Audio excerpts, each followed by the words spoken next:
Here are my best tips for the 4-month sleep regression. So save this video because you're gonna need this one. As you may or may not know, there is a massive sleep regression at around 4 months old, and it's to do with the maturation of your little one's sleep at this age.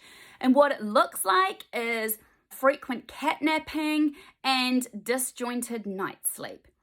What has actually happened is your little one's sleep has matured to be more like ours as adults. So they now have more differentiated sleep cycles, and they are waking fully at the end of one cycle and needing to consciously go into another sleep cycle in order to nap for longer or sleep for longer chunks overnight. Now, there are some things that are going to sabotage that ability, and there are some things that are going to make it a whole lot easier.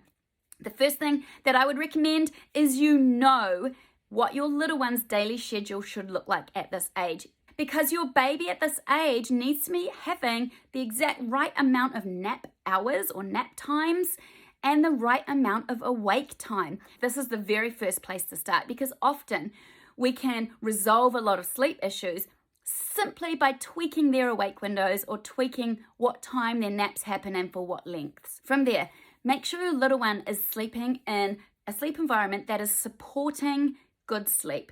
So we would always recommend a very, very dark, pitch black room, a swaddle or a baby sleeping bag if they're older, and the use of white noise. These are quick wins. These are things you can do today, and they're going to improve your little one's sleep. The last thing we really need to watch out for in the 4-month sleep regression, and this is actually what it's all about, is self-settling. So this is the biggest tip I can give you, is teach your little one how to go to sleep independently. So that means that they are positively associating their bed with sleep. They're able to be put into their bed when they're perfectly ready for sleep, and they can drift off to sleep much the same way that our toddlers or older children or we ourselves fall asleep.